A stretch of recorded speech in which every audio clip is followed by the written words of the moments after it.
people to join in the madness. Oh, we've gone live at the same time as Gary Vaynerchuk. I love him. He's good, isn't he? He just says it as it is.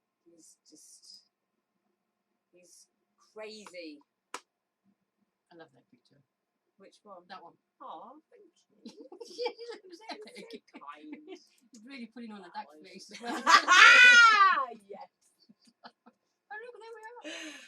Oh, brilliant. Let's just check the levels. Hello. Oh, there's a delay. What's it? Two Yeah, we have delay. got a bit of it. We will have a bit of a delay. Just checking everyone can hear us. Make sure that you can hear us okay, guys. Hello. We can hear that. We're just hearing about what we've just done a minute ago. Oh, right, I'll put the sound off there because otherwise that's going to create a bit of a weird feedback loop, isn't it? Yeah. So, hi guys. Hello to everyone in the chat so far. Hello to everyone listening on YouTube as well. I need to remember to be looking up at this screen. Not No, that one. no, it's not like waving like, oh yeah, oh it's me. I'm looking on the second monitor here, so for those of you who don't know what the hell we're doing. So yeah, hello everybody. Welcome to our mental health talk. This time I've got my guest Tam Smith Hiya. in the house with me. So, oh, Day Heel's in, just been talking about him. So he's going to be coming into the studio soon. And Julie, Tara, John Hemming's in, Louise, David Timothy's in. Tasha's just joined as well. Oh, who's Tasha? Added me on Facebook, you? I know. Oh, yes, yes, hello. Sorry, Right. as long as if I see like a second name, then I know who it is who we're talking about. So yeah, so guys, welcome. So what we're going to be doing is we're going to be having a bit of a chat with Tam, and I've known Tam for how long? It's about 10. How old are your girls? They're 9, so 15 years I've probably known you for. 15 years! You get less from it, don't you? So yeah, I wanted to get Tam in because they have such an amazing story. They are very different, as in most of my friends are. Thank goodness. Yeah. So basically, what we can start with really is Tam's what you could probably could be called autistic on the spectrum, Yeah. and Asperger's. So what does all of that mean for you? So it's basically how it differs how we interpret the world. It makes so how we digest the world, our perspective, how we interact with the world. Sometimes, like, I'm a bit on the sensitive side, so I feel things a little bit more. And When you say you feel things more, do you feel a person's words more? Do you feel energy more? the What is energy, it? the vibe. Okay. I can tell you if you're lying. I'll be Wow! Yeah. It's just the vibe, and also because we're very aware of your how you look at me, your facial expressions. I can, even though the ones that are involuntary, I can actually see who like if you've got a bit of a hesitation, I can read that. Yes. But the challenge for us is that doesn't come naturally to us. I've learned that from a textbook. I don't know that by heart. I don't know that energy as a social element. I know that from a textbook perspective. And it's about how I store that and recognize that. So yeah, I had a similar thing when I looked into something called micro gestures. Yeah.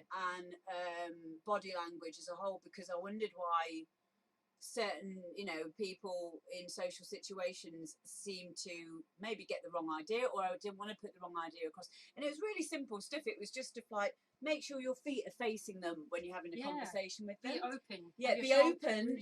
Don't be like this. Because as soon as you do this, you're not interested. Yeah, and there's a very old primal reason for that. So, for example, like if I am, as I was at school a lot of the time when I was bullied, I was more of an easy target because I would lean on one side on the wall. I'd be in like that. So to somebody who was looking at me, I'd be easy to push over. And that even though it's not something that they possibly would do subconsciously, it's something that's sort of written into our. We want to engage that. We want to. Or it's just maybe you're not sure, or someone like a bully could actually interpret that as easy prey. Yes. Unfortunately. Yes. but for me, like that would be, I can also appreciate that you in your own world, and you probably don't want to interact on a level. So it's a bit of everyone's responsibility to not try and engage in somebody who we've all got intuition, right? We've all got inner tuition. We can always tell if someone wants to have a chat with us or not, and not to take it personally if they're not really interested in talking to us. Do you know what I mean? There was a situation recently I saw on Facebook about someone was wearing earpods, and a lot of autistic people will want to close off the outside environment by wearing headphones. And some woman in the street who was in town, who was doing like one of these sign up for a charity thing, came over and plucked out the earphones and invaded that person. I can tell you a story. It was purely accidental. I was at work, and I was busy on the computer, and I have my earphones in because it helps me not get distracted with extra sounds and that sort of thing. And there was a colleague that came in, but she came from my blind spot, so I wasn't aware of her being there. And she came to say hello to me, took my earphones out. Oh, no. And I got up, and I was so embarrassed, but I actually got up and I pushed her. Did you? I did, because to me it was quite intrusive invasion of my space, and I wasn't ready for it. I don't think any of us would be, especially when it catches you off guard. I have a similar one with. Do you remember at school that kids used to give each other electric shocks? Oh, yeah. Like if someone does that to me, I remember turning around and punching a kid, and he nearly started crying. I felt so sorry, but I had to warn people. It's like a reflex. Don't tickle me, because I won't be able to stop myself from attacking you back. Yeah. I will not be able. I mean, it's something that I've worked on, but people will generally not try to tickle me if I just ask them nicely. Please don't, because I really don't want to be like scratching your eyes out, with a blunt spoon in a minute. We've all got a thing. We've all got a thing, but I guess for people who are on the spectrum, this is some kind of sensitivity that we aren't usually even aware of. And I think it's also I've always known I'm different, and I've always had to put things in place to manage that. And I think sometimes with younger kids who are autistic and have been in that world for quite a long time and trying to engage with other people, because they're overstimulated, it can be a bit intimidating, and they don't know how to handle it. So that's why you might get someone who's overstimulated have a tantrum. Okay, so that is me and the girls when we went to McDonald's very recently. There was a child who clearly had autism. I'm very in tune with someone who with understand. I don't know nothing about it in terms of being educated on it, but I have a lot of friends who have Asperger's, have autism, ADHD, misfits generally. So I knew that this lad had definitely there was something going on. He wasn't being a difficult child in McDonald's, but he was screaming. Okay. He was screaming. This was a communication thing. Yeah. He was shrieking, not screaming, shrieking, like struggle, trying to say something. Yeah. Because also the communication, and I've also had to learn to articulate my words more instead of I have to describe things a lot more into a lot more detail. Yeah. Without instead of assuming people already know.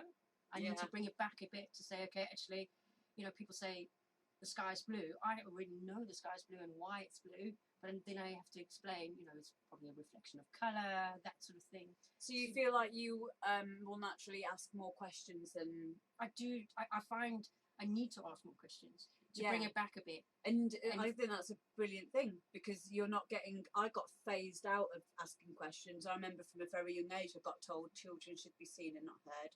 I remember being told, respect your elders. Yeah. I remember being, you'll have the back of my hand if you don't shut up. Hit slap. Yeah. Yeah, exactly. And all of that. The wooden spoon. Yeah. Oh, I the slip and the bell. Oh, so wonderful. Thank you. Oh, wow. Imagine doing that these days. Jesus, you have to spend a night in prison. Yeah. Yeah, exactly.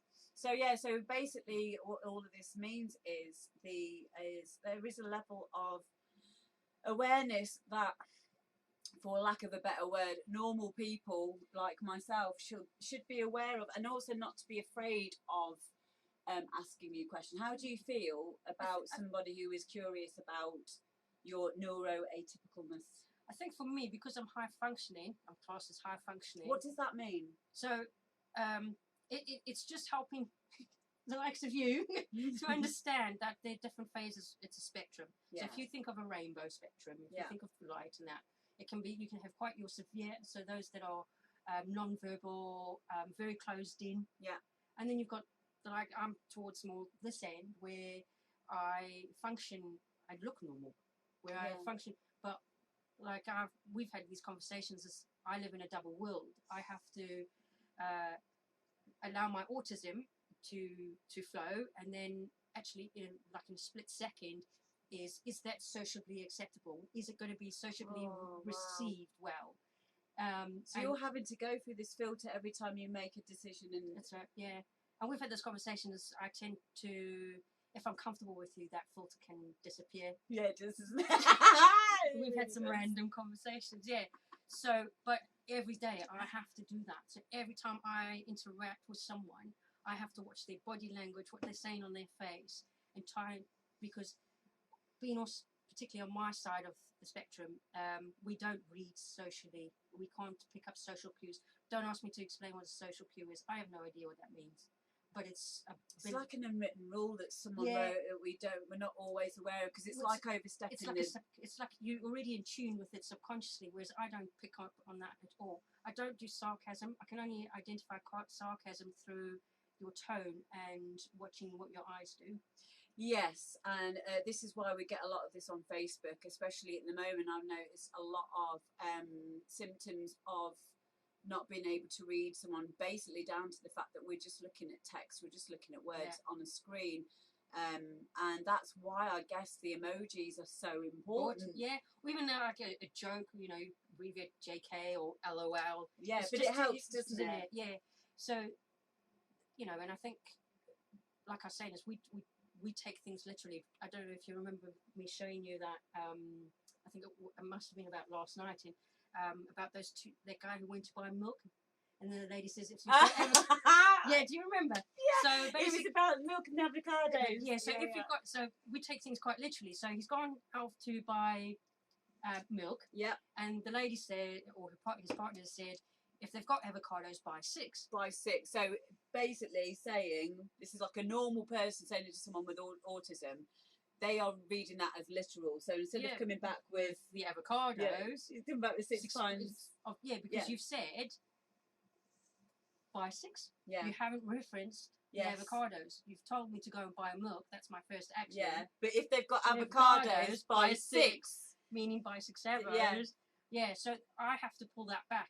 And but it shouldn't be your responsibility though, Tam. Like I've been with Guy for many years now. I realised something very important about the English language, about etymology, and about the way that I use my words. And I used to use my words very manipulatively. Number one, so I could get my own way in partners, you know, exactly. But it's also when you meet someone who's very sensitive to using these words, understanding that to me it may be a flippant comment that I'm making. But to this other person, it's literal. It can be, and that's also sometimes we live in a world where we're sensitive, and we also need that validation. And that's also sometimes they might probe, and I say they, meaning I don't want to say us and them. It's not about that, but it's we might need to have a little bit more of a two-way communication, like validation, because we're not going to get it visually. No, and I think that's what I hate this word. Normal people should also try and understand is we're not going to get it. Yeah. We don't see it. Yeah. It's a blind spot. Yeah, it is. It is definitely. We've had a lot of excuse me, I need to burp. Sorry. I'm going to really try not to burp without realising I'm burping, because I do it all the time, all day, every day. We've had some very good comments here, so I'm just going to start reading from the top. And also, guys, I'm open to, like I said to Amber earlier, I'm really open to any questions you have. I will try and articulate it. Amber can also be a bit of my bit of a dictionary for me, because she knows how I work and what makes me tick. So apparently it's a bit quiet as well, so I am going to move the camera, because we were using webcam camera. I'm going to bring it down here. Right. So, and then after we've finished recording, I'll be able to It looks like change the levels. Space. Ooh, oh, crazy man! Ooh. So you'll be able to hear us a bit better now. Shall I come a little bit closer then? Yeah. Let's come a little closer. Let's get cozy, love. Guys. Hey guys. Hi. Don't whisper. You don't need to whisper. Shh. Oh look, we're doing the space though. Oh, we look really mental now, look. Brilliant. Oh dear. Okay, so right. we're going to start answering some more questions. I'm sure you'll be able to hear us all a bit better now. Okay, so blah blah blah blah blah. Blah blah blah. I didn't realise they wrote that. Everyone's saying hello, hello, Hi, hello, hi. hello. Hey, hi to everyone. Day Hill says, can I ask Tam, do you have misophonia? Not sure if I spelt that right. Is it the hatred of sound, like chewing noises? I have to leave the room. Chewing noises, right. So I'm very sensitive to sound. I can actually, so chewing noises, I want to punch them in the face. I'm going to take my chewing gum out right now. I think it gets to a stage where you can actually, so I can actually hear, like, so let's use that example, Amber, you walked into that, but I will be able to hear her actually swallow. What? Really? Yeah, I told you I'm sensitive. So what happens then is I actually will focus on another attribute of yours. Okay, so you can focus on something that doesn't wind you up quite so much.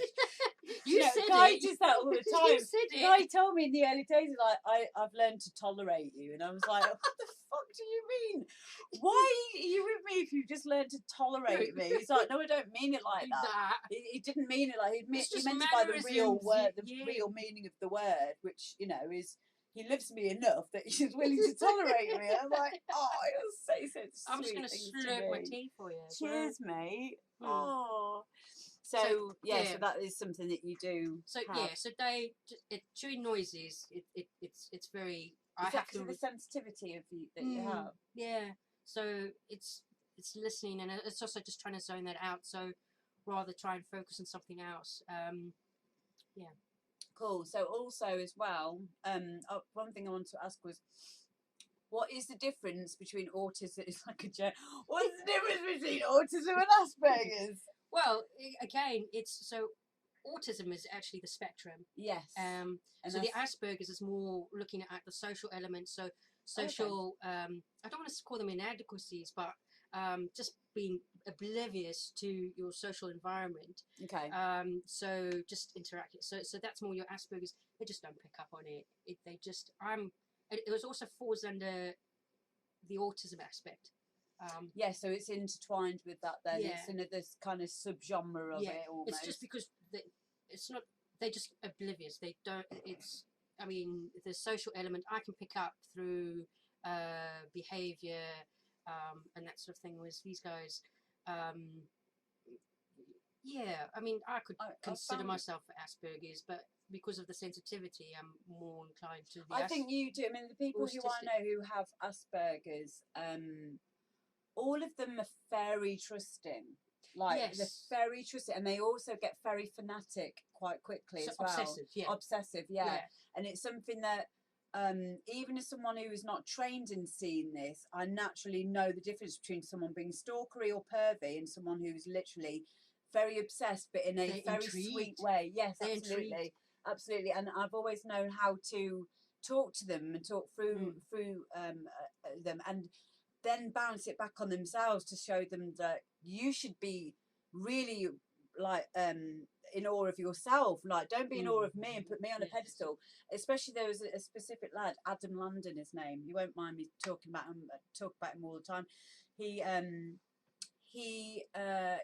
was a lifeguard. He got a job as a lifeguard. He was in the Navy for a little while. Okay. He also is. He did a master's in physics for fun. Like, this is how clever. And he's a fan of mine. I'm like, you are amazing. He didn't tell me all of this straight away. Like, I found this out over years and years of building up a friendship.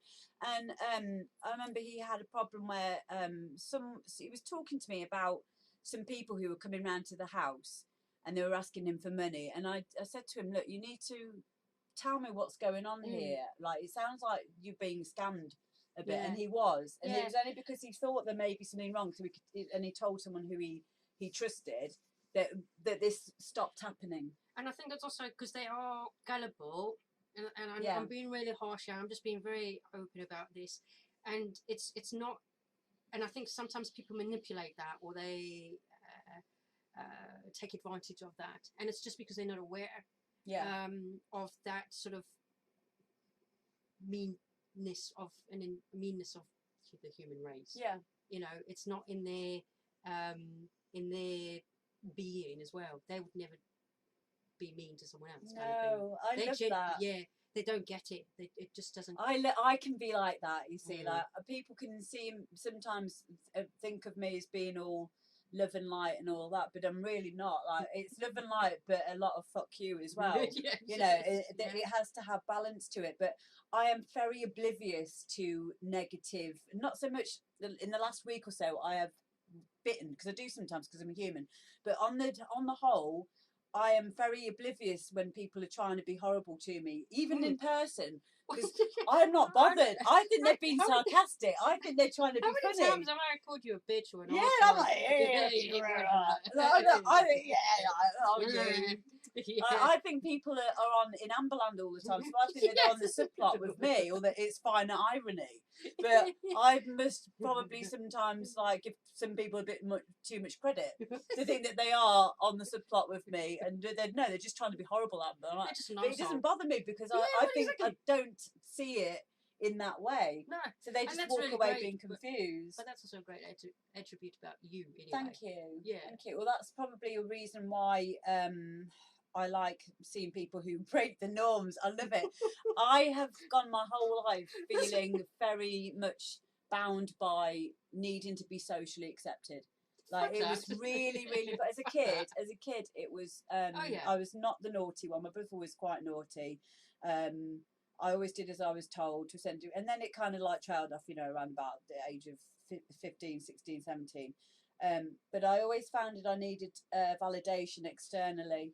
And I think with people, gay community, or most of my very, very close friends are gay, or they've had some kind of tribulation in their life where they've had to overcome their own adversity in order to find out who they are. I find them the safest people to be around, because they must know themselves on a level.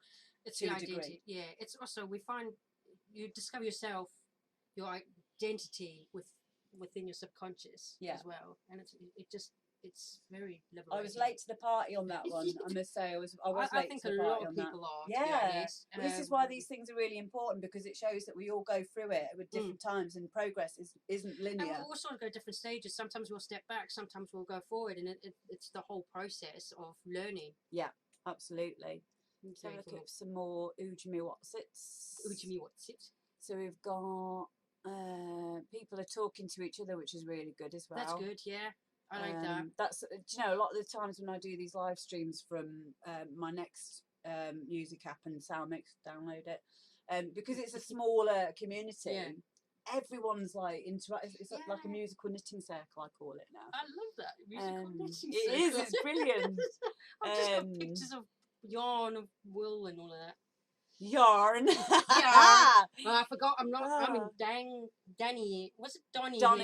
Doncaster. Doncaster. Tash says, I'm so going to tickle you now next weekend. I'm not sure who that's to, really. What kind of night are you anticipating? That's you. Oh, yeah. Don't give them tips. Everyone's going to be doing electric shocks to me now and running off, aren't they? So Stewie Stoddart, he's someone who I've been talking to quite a lot in PMs. Mental health is nasty. I'm in a bad place at the minute. What would you say to Stewie? I think so. I've also struggled with mental health. I'm just up there. I've had anxiety, depression. I've even been to, like, the GP said, look, Tam, we can't do anything more for you. You have to look for alternative solutions. I'm saying that, by the way. Okay, let's move down. I'm stop leaning forward. I'm going to put a little eye on there as well, so you can avoid it. Sorry, we're over there. We're not over there. No, I didn't apologise. Carry on. So I think it's understanding. I think, Stu, I think go and look for your support system. You'll be surprised who's actually there. Understand who they are. It will change. And keep talking. Talk to people. Don't think of yourself as because we tend to stick to ourselves because we feel like we're a burden to other people. We're not. People actually care. I've actually had, and I'm confessing up here on your live stream, I've actually had a friend call the police, and I've had blue lights outside my house for someone to check up on me because I hadn't answered their text. Wow. So I love that. Yeah. Okay, I didn't enjoy the situation, No. but I love the love that was sent to me because that came from a very good place. The irony was I was actually on the phone to Samaritans. Now I use Samaritans even if I'm having a bit of a dip. Yeah. They're really good. Can you do that? Yeah. Oh wow, I didn't know that. So cool. even so, what happens? I think on a mobile phone it's 116. Yeah. It doesn't register on phone bills and phone bills or anything like that.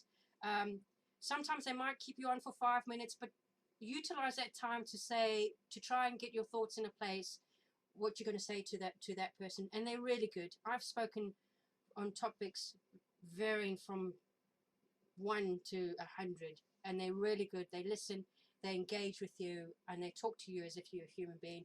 That's my experience. So wow. So utilize that. They do have that. Also speak to your GP. I think it's IPHT or something. Speak to your GP. But Samaritans, I've had a really good run with Samaritans. I didn't realise you could ring them unless it was like an emergency. No, ring them even if you just want to talk about how beautiful the day is. Do you know, it makes sense now because what's the point in trying to put out a fire when it's already massive? Like exactly. If you get it if you nip it in the bud while... If I'm having a bit of if I can feel like I don't suffer so much anymore, but if I feel like I'm having an anxiety attack, I phone them. Yeah. And I just say, look, I just need to soundboard. I need to get my thoughts and just try and make sense of that. That's brilliant. That's a really good tip up your sleeve to use when you need to. And there's multiple things. I think a way that I noted my own spiral starting was you have to start to learn how to care. Learn to care how you feel in your tummy. Like learn to feel. Understand your triggers as well. Yes, and understanding your triggers, definitely. It's good to have many different ways to treat it really, really early on. For example, it's very simple, but one of mine is breathing techniques. I always go on about this, the breathing technique. Yes, I know how am I allowed to breathe. Well, do it. Like just breathe. Do it. Breathe and drink water. Both of those things will help in the moment. Breathing, and we'll go through the exercise now. So basically what you do, if you're feeling like you're getting a panic attack, basically what you need to be doing, you need to ground that energy. So we breathe in through our nose and we hold it for 3 seconds, and then we breathe out through our mouths on a count of 5, and then you just do another one. You only need to do it twice.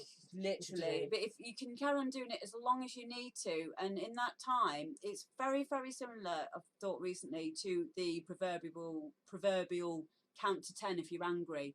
Because what it does is it stops the thought feeling process. Because we were doing like behavior at work and that, and it's actually the 6 seconds, that first 6 seconds are very important. It's you react within 6 seconds. So by counting back to 10, you counter-reacting. Yeah. But if you can do that breath, it gives you something to focus on physically. Yes, it does. It does. That's why meditation's based on that as well. Yeah. But people are like, oh, not doing that hippie shit.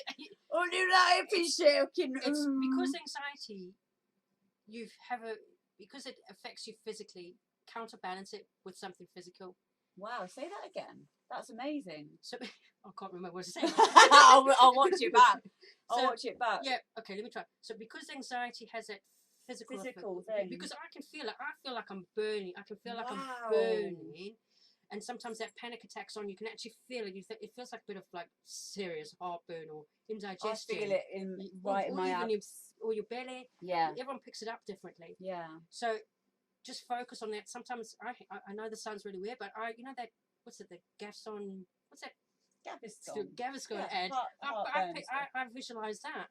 Wow, that's amazing. I visualize, And so cool. instead of you know, and then I'm like, okay, now breathe. I remember a friend of mine, Ian, from Leeds, and Coffee. probably cold now. I'll go and warm it up for you. Microwave in a minute. Yeah. Ian said, not Ian Hoskins, another Ian friend of mine. He had a thing where he would fill his body full of a black liquid, like in a meditation, until his whole body had disappeared. And I used to do a similar one where I would fill my whole body full of golden light, like a golden shower. Golden shower? I don't know what you're getting up to in your meditation. You weirdo. Oh, dear. I've got a weird guru. He's about out there, isn't he? This is going to help you, Amber. No! Give him my number. So yeah, golden light going all the way through me, and golden. But that's liquid. that's old meditation, yeah. You know, because that gold is the prime as well. Because you've also got the white light as well, and the gold is one up to that. Wow, is that why? Yeah, I've done meditations. Yeah, so I've got people that utilize the gold, and it's also seeing a gold like a piece of rope or something that you just tap on to, and you pull into yourself. Yes, yeah, definitely. It's hard in the beginning if you don't feel like you've got a good imagination. We do all have one. It's just we need to use it just like sometimes any muscle. We need to liberate ourselves within our minds. Yes. Don't we just? And stop watching EastEnders as well. Sorry, but it's true. Stop what? Yeah, it's bloody. EastEnders. Can anyone tell me what's going on? Actually, I've not watched it for a while. Honestly, if I watch it, I'll get straight back into it again. Well, I like the theme. I've got a mate who says whenever I'm at her house and she's got it on, she's like, "I'm just going to pause it because I know you hate it." I'm like, "I don't hate it." That makes it even worse, then, doesn't it? Like, I know you don't like my favourite thing. There's a fuck you. I'm going to make a big thing out of it now. You to pause your TV. Dayhill again says, I've never been diagnosed autistic, but I think I am because I'm relating to a lot of this. So I am as well. Okay. Now, whether or not that means I am, or whether does this mean that autism is something in all of us? So I don't know. So I think because we're becoming very self-aware, if you think about how we've progressed as humans, well, it's getting a bit deep, but we're becoming very aware. I think so. I think what you can do is go and get yourself diagnosed. I'm going to say it like this. And the reason why I say that is because, and I'll tell you how I did it, is then you know. And I actually worked with an occupational therapist afterwards, so I can explain that as well. But get yourself diagnosed. I think we all are in tune to each other on a different level, and I think that's where our neurodiversity comes in, because we all relate in a different way. Got you. So I think, you know, I've always suspected, you know, I've had people suspect that even when I was younger, I opened a colouring in book and I said, oh, there are 85 tiles. So I had already in my head turned the page, counted the tiles. What, so, straight away? Yeah. And without going 1, 2, 3, 4. Yeah. So, you know, I felt like a bit of a, what's it, Ray from, what was that movie? Rayman. Gotta be Kmart. Yeah. He was autistic though, wasn't he? That's just very extreme autistic. So that's photographic memory. So I do have photographic memory. That's something that's attributed to people with autism then? Oh, it can be. These are like superpowers though, aren't they? Oh, yeah. I've always said this. Like, you've said that to me as well. Yes. And I've always said it. And I'm just going to put it in here. You also helped me explore my journey more, because you've like explore your superpowers, and I think your support's been phenomenal in the sense that it's true though. Like I had a download one day. I called them a downloads. Yeah. I just knew autism is superpower, and because of Marvel comic, my thought process. This was many years ago now. I wrote a status on it, and I had one person who didn't like what I was saying. Did you tell them to go away? Oh, they weren't autistic. They had their girlfriend had an autistic daughter, and they weren't relating very well to that daughter.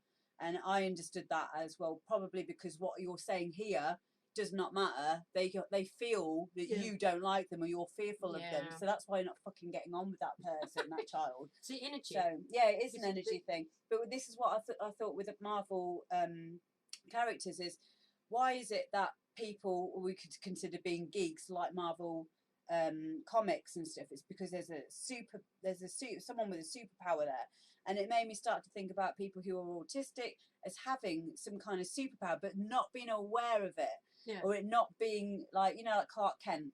He was very normal looking, and then he's Superman. And there was something really important and empowering, and it was a big download of mine. I was like, yes, that's what it is. But unfortunately, the paradigm that we're in, for whatever reasons, at the moment, it's not wanting to explore those things, which they have been in form of civilizations and times throughout the thousands of years that we've been dismissed. Yes, I think it has, and I think that's a lot to do with what the current agenda is. It's not really something that's helped. It can be helped only with time. Like, we're coming into the age of Aquarius now. I love it, because that's our new age. This is growth. This is, we're going to explore new things, and it's just go ape shit. I think people are becoming more aware of non-physical, what's the word for it, it's metaphysical things, and it's being able to relate on different realms. I like to call them realms, but so it's been in different worlds, and I'm always in those. Fucking hell. So, you know, you think of your 3-dimensional as this, and then you've got your 4-dimensional, and apparently there are 8 dimensions. There's also, like, they call the fifth association, ascension as well. So it's about those people that are trying to enlighten others because they are enlightened. And it's just, and it raises the vibration of the whole planet in that sense we as well. just become a little bit calmer and a little bit more collective and a little bit more aware of not just ourselves but other people as well. But before that happens, this is probably why it's like entropy, chaos theory. There's going to be a storm before it all calms back down again, and it all orders itself out, which it does. It does. This is physics. It's not fucking hippie shit. It's fucking natural physics. And that's the thing. I think sometimes people get confused with what they can't see as not being real, but philosophy and science have always gone hand in hand as well. They have. You might get some people that say nah, but I think it does. I think it does. As you start to explore one, the other kind of comes in. Absolutely. And if they complement each other on a regular basis. I wish we'd have learnt that shit at school. Do you know what I mean? Like, things would have been so much easier. Right, let's have another look at these. Stephen Gray. I have a good friend who has Asperger's. I describe him as a right noodle, but a great guy. And then Jay Hills put, oh no, don't describe him as a noodle. I'm sure he'd be fine with it. And then Stephen goes, but I'm a bit of a noodle as well. That's probably why I get on with him. Oh, definitely me. A noodle is banter between friends, not a stranger to a stranger. That's different. Exactly. That's good. Like that. That's very true. And I think people can just take things out of... People can be offended if they want to be at the end of the day, won't they? And that's fine. That also boils down to ego, doesn't it? Self-awareness. Yeah, totally. That's one thing I've never really come across. I've never met an egotistical Asperger's person. I'd love to see what that I know, it'd be really funny, wouldn't it? Oh, they don't exist. It's like, I would never see a dark day. Like, you know, you can't have the two opposite ends of that spectrum, can you? Anyway. So, yeah, let's have a look what we've got here. Everyone's talking about noodles so far. I'm right at the top. I might even need a pot of noodles in a minute. You even listening here? Talking about feelings. You're talking about pot noodles. Anyone got any questions? Please get them in, because we'd love to hear from you. Breathe a square. Yes, that is a good technique.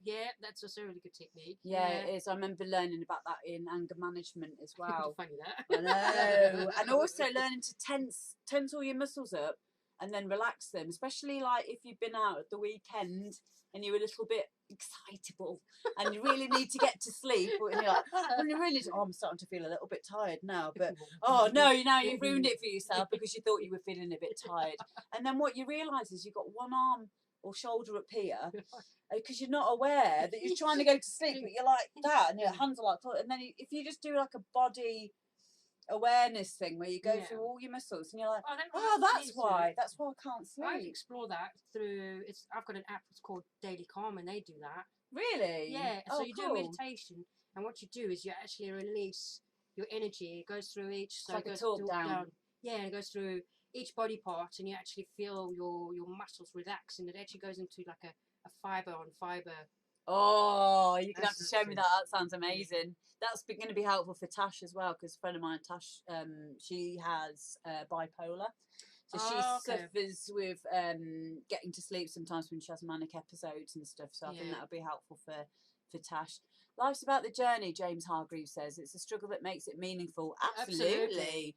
At the time, it is bad, but ultimately it will make you grow as a person and become a better person. I wouldn't change my past, but it takes time to think like this. Thanks. My bit of advice: everyone is stronger than you think, and you are more important than you, the individual, can ever imagine. I really like that, James. Yeah, I think so. I think we can all relate. Is through adversity, our strength shines through. I relate to a phoenix. It's my 7th I wanted stage to call zone. one of the girls Phoenix. Did you? I did, yeah. I've got a phoenix tattoo here, and it's the 7th stage of my zodiac. And Wow. I just remember it's because a phoenix can rise up numerous times, infinity. Absolutely. That's what I like about it. It's the whole metamorphosis, isn't it? And the ability to change. Be rock bottom and come out fighting. Yes, absolutely. Sean's a lovely girl. I've got dyspraxia, a form of autism. I'd love to know what that is. I haven't come across that. What dyspraxia? I've heard the thing before. I didn't know it was a form of autism. I didn't know that either. Sean is rather wonderful person. I'd like to know more about that. Yeah, well, when I first met Sean was wonderful. Like Sean was wonderful. Is wonderful. Yeah, is wonderful. she was wonderful when I met her for the first time as well. It was brilliant. I'd never met Sean before, but Sean, she wanted to keep asking me questions, and I could see that she was getting quite.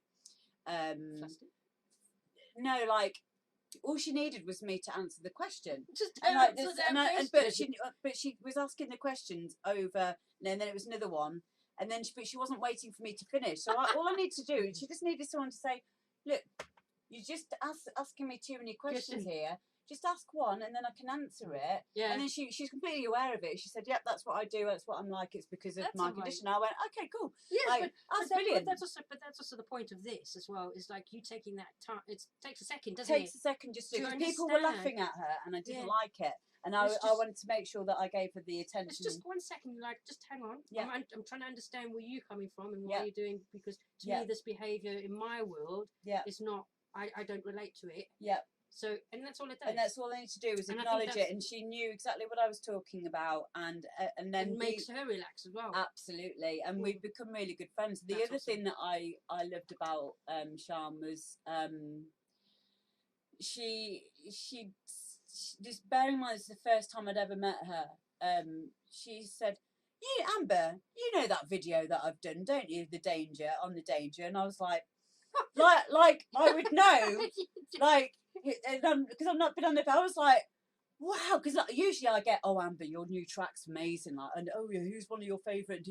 But I got, "Amber, you know my video. You know that video I did it's on my wall on my page. I've never made it before of me doing that thing on the danger." I was like, no, but I fucking love you. Like, it's like you are owning this space right now. You are like, "Fuck you, Amber D. Like, you must have seen my video." And I'm like, "I need to see this video now."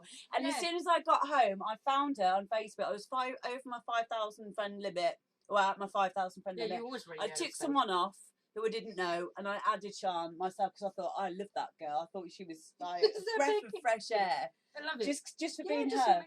Just being herself. Yeah, it just made me think, I love this. Like, it just makes you stop, doesn't it? Yeah, she wasn't ass kissing. She wasn't like trying to make me like trying to pander to my ego, whatever that means, or whatever. She was just like, "You must have seen my video." I really need to see your video now. It's like, you're so cool. So yeah, that was my first encounter with the wonderful Sian Walden. So yeah, if you can tell us what dyspraxia is. Yeah, I'd like to know more. Tash says, "I have borderline personality disorder and bipolar, and when I was 3, diagnosed with ADHD." Okay, so I've actually got friends that have, so it's interacting with that, and it's taken me, as I ask people to understand me, I've also understand people, particularly by borderline as well. I've actually got a friend, and it's amazing that you know, understanding the difference, which because it's also different to bipolar, and so I think I'm sure Tash, hopefully I'm not putting words in your mouth, but I feel that you probably need to focus on many different projects, and sometimes they lose momentum, and then you start up a new one, and then that's what keeps you going. I'm assuming that's very true to Tash, actually. Yeah. Sorry, I haven't met you before. She's one of my students, and she's also one of the students that has taken everything that I've said to the letter. She started doing live streams regularly on Keeping Hard House Alive's page and Club is Paradise. She's even got a microphone. You know, so she's really owning that space. It's making it her own. She really That's is, awesome. and because she has just done what I've said in the group. You know, this is how, if you want to progress with your DJ, and these are things that you can do, and she's done it. Yeah. You know, she's amazing. She even came down. We went out to Wheel of Hard House's event on New Year's Day with Rob Sarah and Andy Farley. And a few of my other students were playing as well. Dawn Lee was there, Katie, and it was, and there was another lad as well. I can't remember who it was now, but it was really wonderful to see her take the time and effort. And she's got a very supporting partner as well, Amy. Awesome. Amy, her partner, she's wonderful. The pair of them are lovely. That's wicked. They're really, really a lovely couple. So, let's have a look. Ian Hoskins is another good egg. Mr. Ferris Wheel says, into human interactions I don't understand, never have, and body language is impossible for me, and got to the point of losing jobs over it. Okay, I can relate to that, because sometimes it's going, particularly with communication, it feels like I'm going into a boxing match, facing really, yeah, with both my hands behind my back, because it's you, particularly new people, you don't know how they react, and it's trying to look on. You search their face without trying to be invasive. Since not doing it. Yeah. So it's like, yeah, it's like you feel like you're a bit like.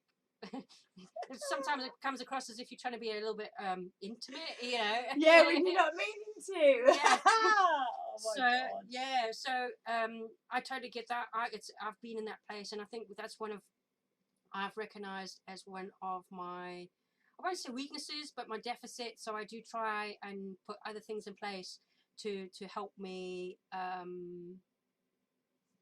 overcome it. Yeah. So is it something that you talk about at work? Is it something that you I've have to admit that you have as you go into the workplace? Yeah, so because I've started a new job, I haven't really been open about this, but it's also something that I'll be, you know, saying, look, I need communication skills, I need, this is, you know, and I've had these conversations before saying, look, I'm autistic, this is what it means for you.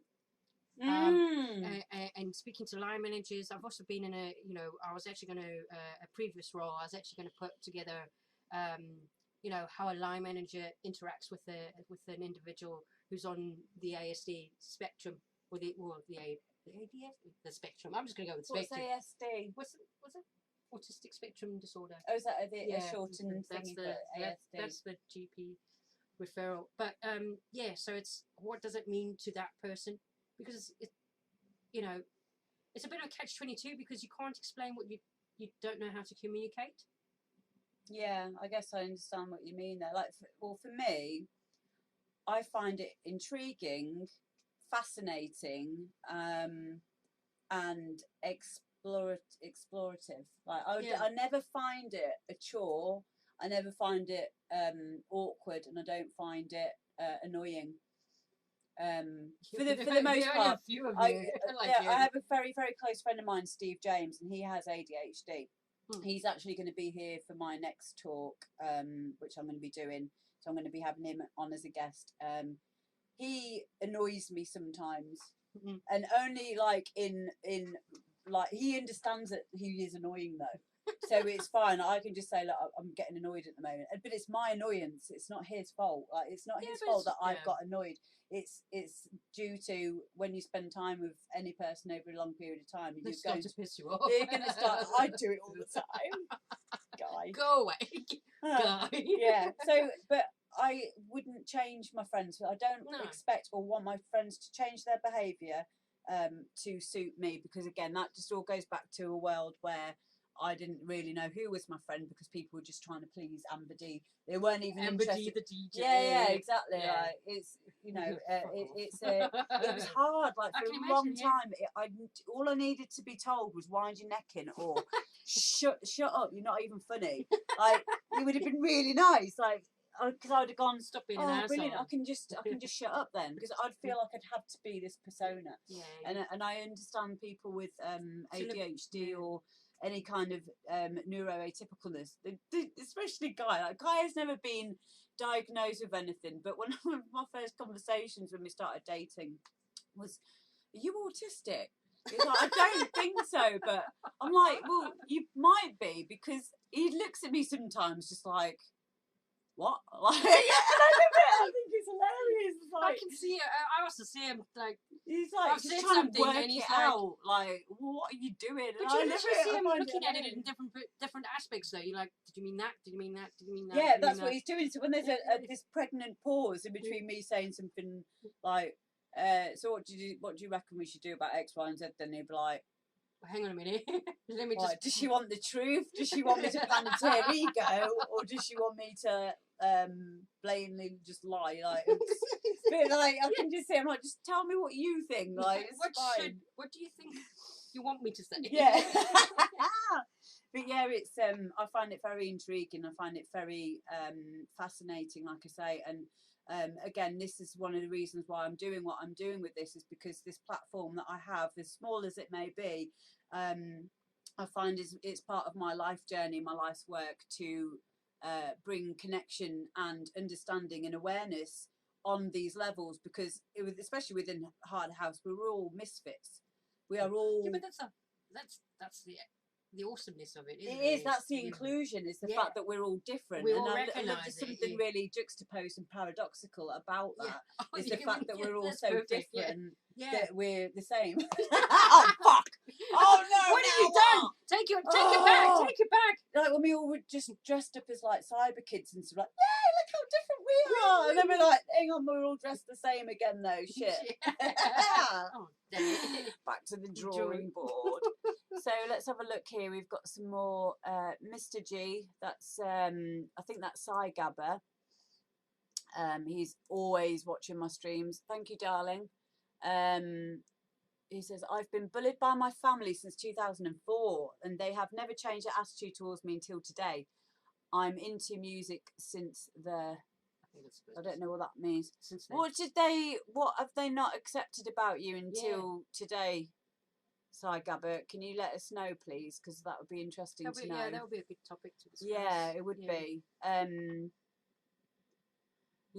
Louise B. Brown says, Sean, I wasn't diagnosed till Thursday time. I went to college, failed 2 times, major, had tested things like school, dyspraxia, DOD wasn't really identified. I had an educational psychologist and was just dismissed as a disruptive child influencer, etc.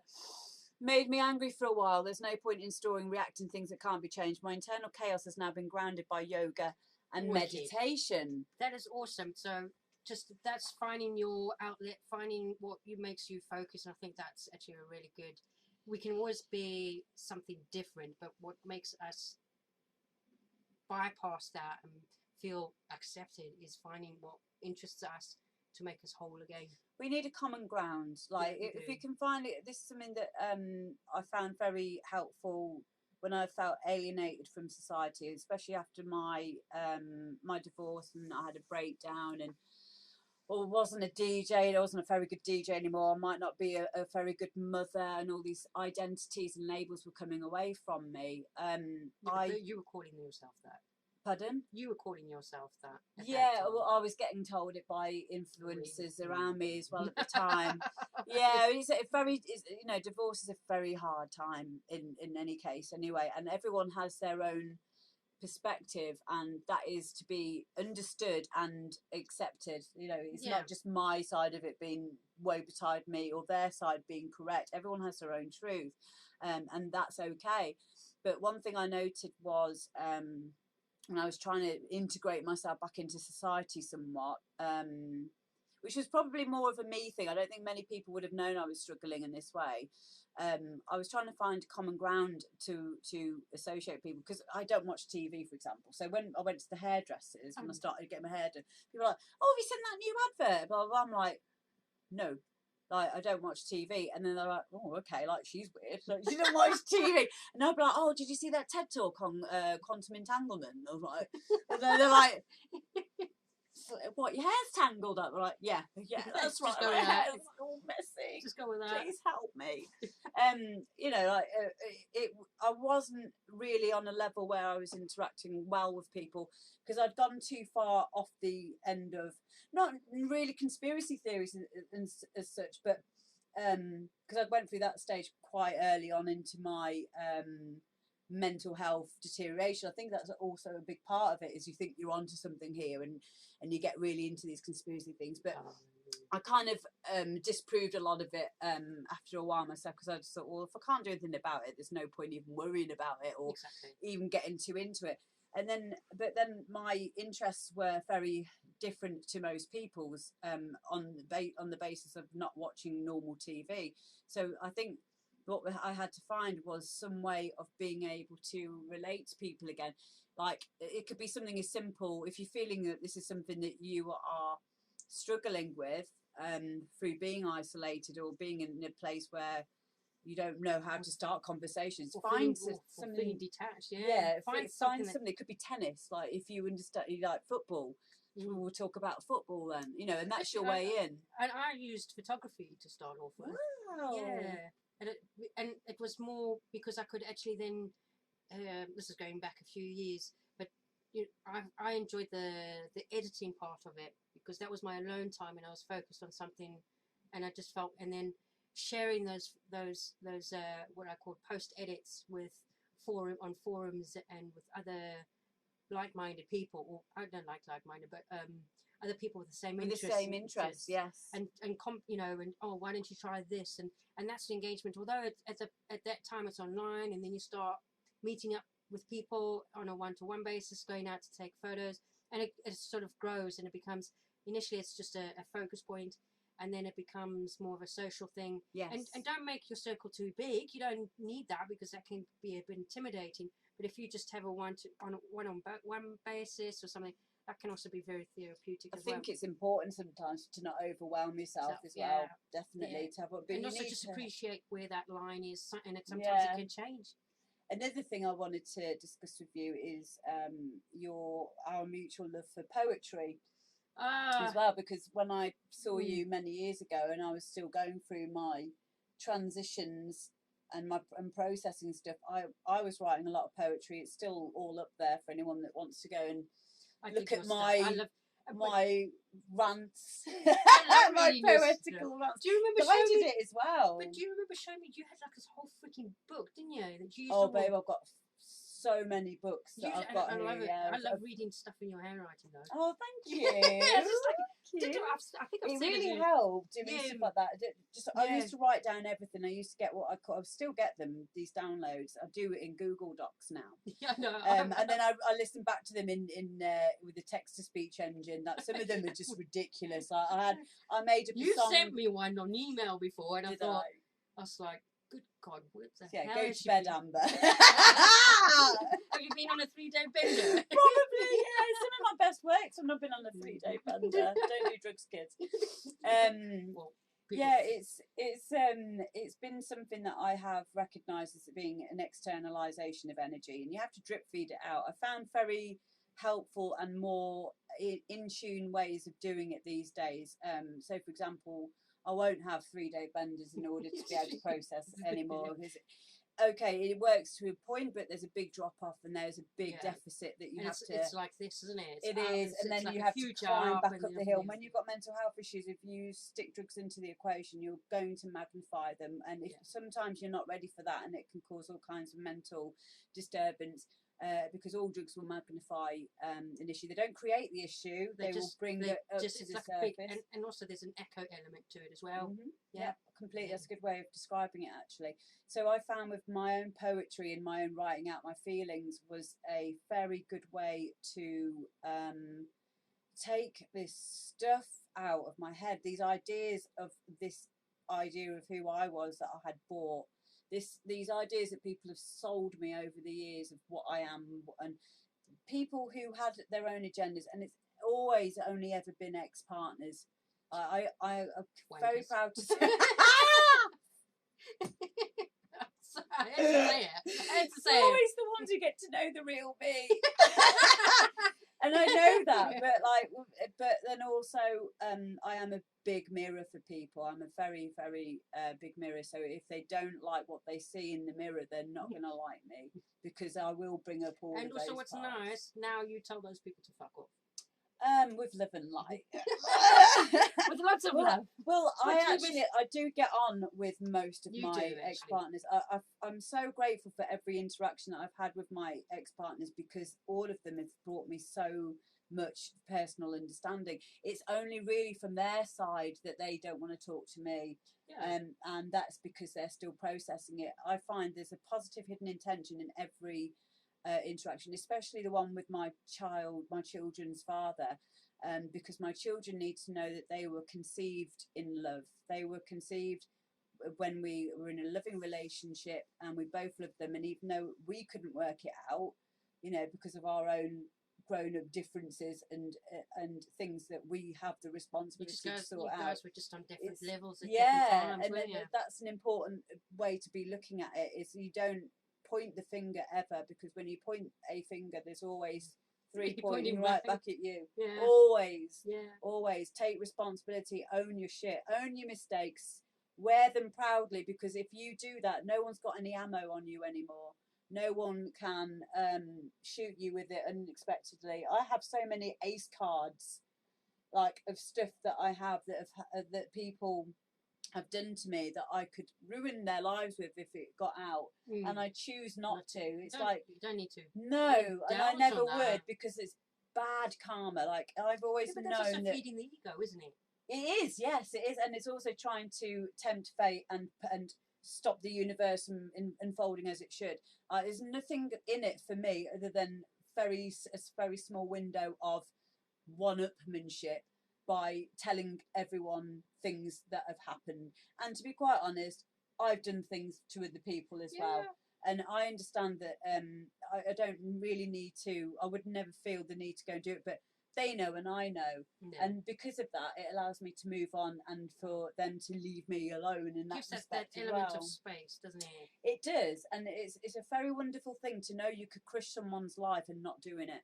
Because it's not walking away. It is. It's really nice. That's liberating itself. Yeah, because it shows you are being the better person. Maturity. Yeah, it's nice. But and I always felt like, because we can all learn something from being the better person in that way.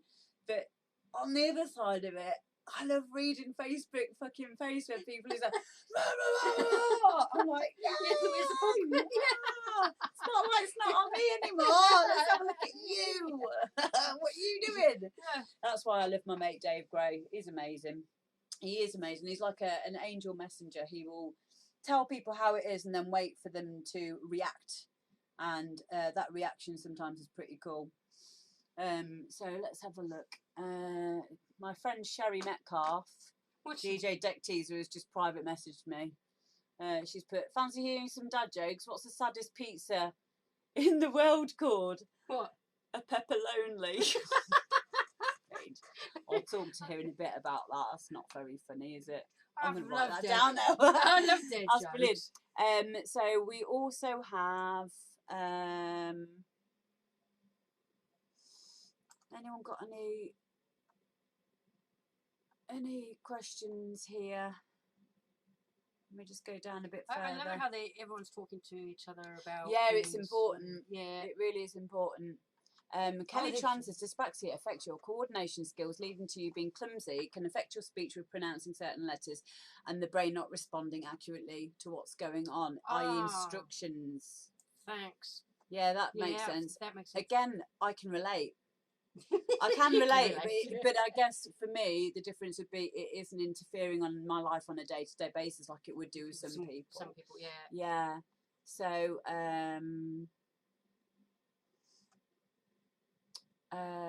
motor coordination. Yeah. PTSD is constant pain, it just won't go away for 7 years. So that's what Cy Gabba was talking about earlier. Yeah, post-traumatic stress disorder is something that I deal with as well. Again, that was from having a bad relationship after my divorce with a certain person who very badly abused me physically, and it did leave a lot of scars mentally. And I sometimes, even to this day, will have, if I hear a loud noise suddenly, or even the girls can just come into the room playing and just knock things around, and I'll go, and So it's a bit of a trigger. Triggers me again, and I've explained it to them. I said, listen, darlings, you've not done anything wrong. It's just mummy's got PTSD, and I'm working through it, and I'm so much better now. It's very, very rare that it gets to that stage where come a long it way pisses me off or that, anything. But what happens is, if you may not be aware that you do have PTSD, if you don't know you don't know until you start going, whoa, I overreacted there, like which is quite a weird thing to say, because there is no overreaction. You'll react to the point of like what you're reacting to. So if other people are getting a bit like, where did that come from, then it's probably time to explore it. So if you get upset at things like loud noises and things for no reason, and you get quite triggered, if you react with anger, usually underneath, underneath all anger is a level of fear. Every time that you're angry, it's because you're fearful of something, you're scared. But the other one is obviously crying and things like that. But the anger thing, underneath anger, like, think about it. If your child tries to run across the road and there's a car coming, you shout at them like, don't fucking do that! Oh, don't swear, because obviously we can't do that. It's naughty. You're right. Right, darling, don't bloody do that. But why do we do that? We're scared for them. We're fearful that they might die. Like, it's a big thing. Like, that's why we do it. That's why we shout at them, but they don't necessarily know that. That doesn't mean you've got PTSD. It's just an example of why there is a level of fear underneath the shouting. Yeah, if you get quite shouty all the time and you don't like having loud noises, things like that, it could point to an area of PTSD. It certainly did with me, and it is very much, I don't want to say curable, because I guess all these things you have to learn to live with them. It's going through the phases of development and growth and getting the manual helps, like cognitive behavioural therapy. Yeah, the CBT. I'll be honest, you know what? I got that CBT for dummies, and it's. I know it sounds really like, but it just put things into perspective for me really quickly. It tells you what's going on. Yeah. So you're not like bamboozled by, why am I just being a dickhead? But you're not, actually, this is happening because this is a pattern that's probably happening. There's also, I think it's called Rewiring Your Brain as well, which is on Audible as well. I've got it. Have you? Yeah. Because it's to do with anxiety as well. Yeah. It's abbreviating your behaviour towards anxiety. We've got thousands. So there's loads of messages. Yeah, again with the anxiety thing. Anxiety is very much it's very manageable if we stop that feeling process. So what happens is, when we get an anxious thought, the body will react with the tightness, and then eventually, if we allow this cycle to continue, what will happen is the brain will think, for example, oh God, I've got to go outside. I don't feel like I want. Oh, I haven't got my makeup on. Not in your tummy. Oh, what if I see? Oh no, there's a person over there. They're going to see me without any makeup on. Feeds another knot, and it feeds this thought, feeling cycle, and it gets worse and worse and worse, and then you get the actual physical Yeah, I start to burn. attributes. Yeah, Yeah, but for me, it's my triggers as well. It's like imagining what might happen, and and that's the thing, is it's a future thing. It's a what if, and those are the worst yes. sort of things. And unfortunately, we get into that place where we know logically these aren't the questions we should be exploring. It never usually happens. The worst case scenario never happens. But what we end up doing is we pay for it up front. We pay for the stress up front before it's ever even happened. And it probably won't. But you can't get that money back. You can't get that stress money back again. You've already paid it up front. So your body's already stressed. And if you lead a lifetime of doing that, it's a habit. It is a habit. And some people, like Guy's mum, Julie, is a worrier. I'm a worrier. And she's okay with being that. She's aware that she is a worrier. Yeah, that's the biggest thing, isn't it? You get addicted to the stress hormone. There is a physiological... Yeah, that's relatable. Yeah, that is relatable. Me too. And I used to get this every time I'd leave before a gig. I'd have plenty of time, and subconsciously I'd be waiting for the last minute because the stress hormone would be giving me the energy, and I had to get out of that behaviour because it was the stress hormone releasing the adrenaline and the cortisol, which was making me feel something. Yeah. And feeling stressed is quite addictive. This is why people like having heated debates on Facebook and social media in general, and riling each other up. Punch them in the face. So just have to go and have an aggressive wank afterwards. You know me too well. Oh. Okay, so we've covered those. Oh, we've got so many. Let me just see if I can get down here. They're still chatting. I love it. I love it. They're helping each other out. They are. I love it. So there we are. We are still live, aren't we? I think everyone's answered everyone else's questions. Oh, I'm Ozen. Hiya, darling. Who else have we got?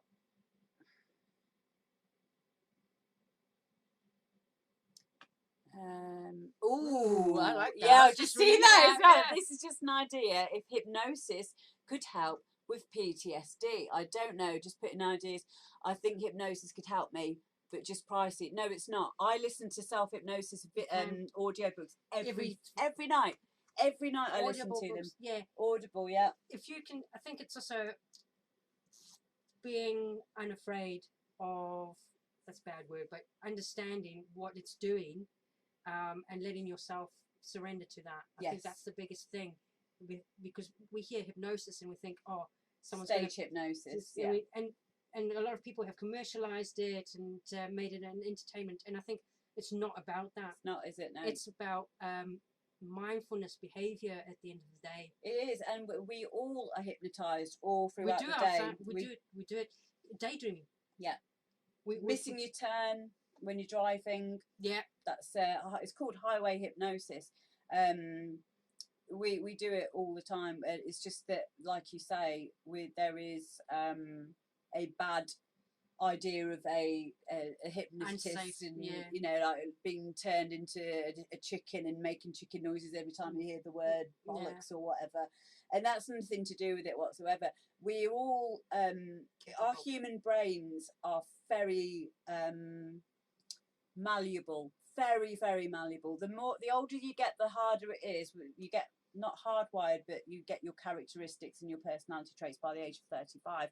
However, any belief systems that you've got, any patterns of behaviour, any habits are all malleable. For example, I gave up smoking now a year ago, nearly a year to the day. Oh wow, yeah. So that was a big pattern. I smoked probably since I was about 13, 14. I mean, I have got a vape, but there is minimal nicotine in this. Like, I only put a tiny bit in to subconsciously allow me to know that there's nicotine in that. But it's a tiny amount. And the rest of it's natural coconut vape juice. But I wonder why I'm smelling like Bounty. Yeah. So, you know, you are able to do that, and it's hypnosis, self-hypnosis books for audiobooks for PTSD. It's all about a compounding of a suggestion. So we can be bombarded with adverts which tell us to buy a certain brand over another, it's only because we've seen the advert for it, and it becomes it works on a part of the brain which is very suggestible. The opposite is also true as well. So we can also use affirmations and compound a suggestion on a more helpful basis as well. We can also diffuse habits. Yeah, we can. Yeah, there's loads and loads of stuff we can do. Just refresh this page. Reload. So any questions that we don't get through, we will go through all the questions and write to you. What are PO you? Box NTW 8TQ. Send us an SMS. Send us a letter. Yeah, with a stamp. Yeah. Okay, so I'm back on again now. I lost the stream there for a moment. Yeah, so Amadeus Mozart says hello, sweetheart. Yeah, so to answer your question, audiobooks, I listen to them every night and I get so much out of them.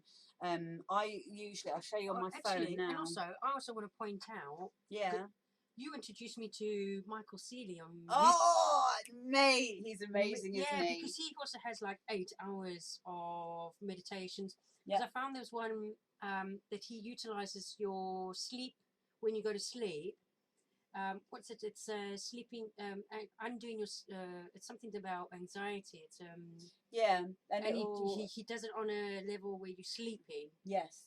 So you may not be physically awake or anything, but you still. Your subconscious will always take in the suggestion. So this is another reason why they stopped being allowed to play music in malls, in shopping malls and stuff, because what people were doing were putting suggestive things about buying certain products inside the music, like on a subliminal level. That is an actual thing that happens. You just need to Shazam it. yeah. You can hear these things, and also images that flash up very quickly on screens and stuff. They will go into your subconscious. Another reason why it's very important not to go to sleep with the TV on. Really important, because you don't know the kind of stuff that is going in on there on a subconscious level. You're just letting in. I've actually done that, and I've been watching a horror, and I've actually woken up feeling very, just very negative, very, very drained. And I would, vouch that that's what it was. It is for me as well. However, I know of a lot of people who love horrors. I think it's how your attachments to it. So for me, I can't stand seeing people in peril. It affects me on a massively on a panicky level. It's something I had even before I had children. I just can't stand it. It makes me feel I don't know the difference between reality and fiction in a scenario where people are getting hurt. The only thing I'm getting good at now is I can watch like things like Resident Evil being played, the game, because it's zombies, and logically I can think that's never going to happen. But if it's something to do with kids as well, I will not be able to put myself through it. But I know a lot of people who are very okay with it, or seem to be. Is I can go to sleep, lights out, baby, with like true crime. True crime. Yeah, there's documentaries like Police Stop Action or whatever. Yeah, it's like forensic. I'm busy watching. Oh, yeah, so maybe that's your thing that you. But it's all factual for me. That's the thing. That's fine then. Maybe that's something that you find. It's based on truth, yeah. But it's also, but I think it's also the format of it as well. It explores how that person, for example, if it's a murder crime, for example, how the end person got committed to went to prison and that sort of thing. So there was retribution. So I think it's a full cycle of this happened and then there was an ending. Yeah, well, that's very true of our cycles as humans, isn't it? And my friend Tash as well, she made a good point last night, because she was having trouble sleeping, which she does with her bipolar and all the rest of it. And someone said, well, get off your phone and stop listening to my live stream. I was doing a live stream at the time, but she said, no, actually listening to Hard House calms me down. And again, it's because of our rhythm, our inbuilt rhythm that we have, the synchronicity. What's it called? The siren call rhythm or something. You told me about this. Someone will tell me in the chat, people. Yeah, I'm not the fountain of knowledge. I'm the leaky tap of half truths. You know that by now. Amadeus says white noise and brown noise is the best thing to fall asleep to. Silence is the devil's work. I completely relate, actually. I cannot go to bed in a silent room. Forget it. No, I have my headphones on. Oh, I have to have someone talking or something. Yeah. I can have I can have a really deep sleep and not be disturbed until Guy comes in the bedroom because he snores. He snores, and even when he's not snoring, I'm waiting for the next snore. Like, I'm just getting annoyed thinking about it now. I really am. So that's another reason why wearing headphones helps. So you the same, then you need to have a noise in the background. Yeah, but then also I put on the Daily Calm, which they're good. What I've done is I've done a meditation, which is about 30 minutes, and then they've also got sleep stories. And it's written. Oh, like older people bedtime stories. Yes. Did you just say older people, or did you say old people? Older. Oh, okay, I'm just checking. Older than 10. Older than 10. Yeah. I like that. That's a good. It doesn't mean we're grown up. I'm not going to say we're grown up. That's a lifetime. Older people. Yeah, I remember when the girls were very young, the way to get them to sleep was to put the hairdryer on. Because it actually reminds us of the umbilical cord and the blood rushing through the umbilical cord. Well. That whoosh sound is very similar to the white noise, brown noise, as Amo said, and the hairdryer or a fan or a continuous drone noise is something that we can latch onto and take ourselves away into dreamland. That's why when it turns off and it's quiet, it will wake you back up again. Yeah, that makes sense. Yeah, it's crazy, isn't it? Yeah. So yeah, Dave, going back to you saying about sleep hypnosis and things like this, is for anyone else who's interested in it. Like, I have a massive list here. This is my nighttime listening to. So I've got Manifest Success, Think and Grow Rich, which is a brilliant. This is on Audible. All of it's on Audible. Yeah. Sleep hypnosis, Unlimited Financial, blah blah blah. Power Positive Thinking. I love that. Naturally Energized, Freedom from the World, Eckhart Tolle. Abraham Hicks is in there. Playing the Natures, Buddhism, Transcendental Meditation. Like, the list of all of these. We're going to be here all night. There is so many. I have an account with them, so I get like one. I do that as well. One a month. And so many of them are in here. But they over time, it's not overnight. No, because you only learn like one a month, isn't it?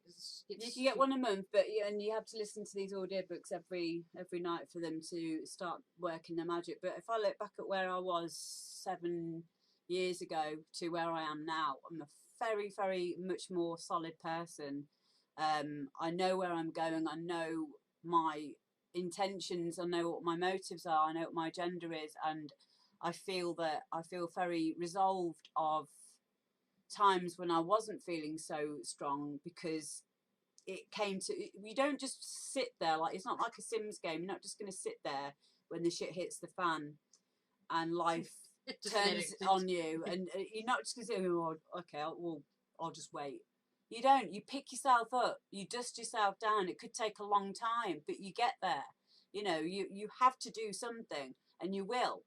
You know, it's always a choice at the end of the day, but it doesn't really matter who filtered whom out, who did what to whom.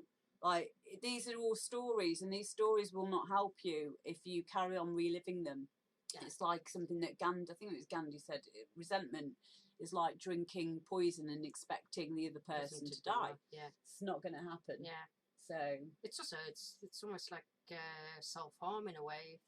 Yeah. Do you think that the person who upset you, I mean, I was abused as a kid as well. I got sexually abused, and it's not been until later on in life that it's came into my thought process. Do you know what? Maybe this is something that I need to really look at, because I always like laughed it off as like, because it wasn't that bad. Like, I say it wasn't that bad. It's bad, but it wasn't as bad as what I've experienced other people talk to me about. So I always sort of like didn't want to acknowledge it as such or talk about it. But I think all of these things, I forgot where I was going with that then. No, it's just what was I saying about it? What was I talking about it for? It's about having your story, yeah, and keeping these things. Do you think that the person who has hurt you is thinking about you? They're not. No. They're not. But you're thinking about them, so you're giving them your power, and it's about time that we took our power back from these That energy, situations.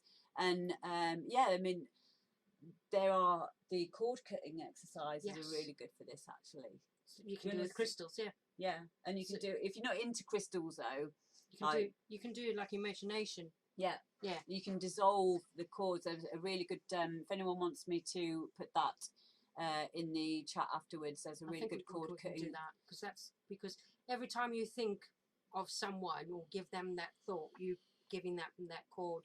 So sometimes the cords can be, you know, each time they just get together. If it's the same person, it kind of just gets bigger and stronger. And it's also to do with emotional attachment. So as soon as you cut that, I've had cord cutting. I know how to do cord cutting. So to me it's a reality. It's not even spiritual mumbo jumbo either. On a mental health level, another word for cord cutting could be NLP, neuro linguistic programming. Yeah. Neuro-linguistic programming, for anyone who's not aware of it, is reframing situations and in a way of cord cutting, you know, it's changing that behavior, isn't it? Yeah, it's changing your perception or your emotional charge behind a situation, person, place, thing that's upset you. To change your behavior, yeah, like you can always change your mind. That's the thing. You can never change the past, but you can change how you feel about it. And you can change it moment by moment. I used to think you couldn't, but one minute I might say one thing, and then the very next thing I'll think, fuck it, it's totally different. And I'm quite happy with that now. Yeah. I'll be like, I've changed my mind. I'm allowed to do that. You are. This is the thing. This is the great thing about being human. You can change your mind any second of the day.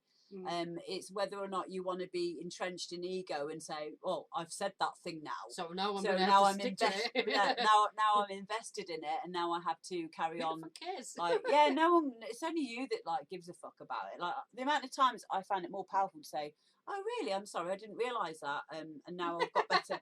The people don't. It's called cognitive distortion. So people have. Cognitive distortions are very powerful things that a lot of humans are the only species that are able to do this. We are able to hold two conflicting beliefs in our heads at the same time, and we're also wanting to hold on to data that we've already got on a subject. So for example, I remember one I had with a friend of mine, Steve James, where we were talking about serotonin and what's the other one? Serotonin and I'm going to say endorphins just because I can't think of the word of the other thing. And I was getting something which was factual wrong. And I was convinced that it was not endorphin, or it was endorphins, it wasn't serotonin. And Steve was like, "No, it's not. It's serotonin. It's not endorphins." And I was so entrenched in my belief system or my cognitive distortion of being right. That I carried that on, and he just went, "Oh, okay, whatever." And then I remember thinking, no, like that's not right. Like the way that you've just said, because I'm very switched on when it comes to people doing it. I knew you just said it like, "Okay, I'm not bothered. I'm not even going to enter into this because I know I'm right." I was like, let me just Google it. I was like, "Oh no, you are right," you know. But I was okay with that. I was happy that I found out what the fact was, but I find a lot of, especially online, people get very invested and emotionally invested in being right. And I think it's important to sometimes just be more happy than be right, and be prepared to come away from what you thought was true. So change your mind regularly. Like it's okay to take out this data that you've already got and swap it for new information and new data, because that's an upgrade. You know, that's a way of if you stay entrenched in your old ideas and your old belief systems, and you can't no room to grow. Yeah, exactly. You can't move forward. Exactly. So We've still got loads of people here. Yeah, dopamine, that's the badger. Look at you knowing all the words. Brilliant. You imagine me being an actual, like, proper counsellor. Oh, like what you need to do, right? You know that Ujma what's it, where you need to put that on the thingamajig. You've advised me before like this. It's part of the reason why I get guests in who know what they're fucking on about. I don't profess to be someone who understands things on a education kind of level. I mean, I have a friend, Carrie Wilson, she's done psychology, and but she doesn't get wound up if I get things wrong, because I'm quite happy to be. Yeah, but that's the thing is, you ask like, oh, hang on, I got it wrong. You all right with that? I'm curious.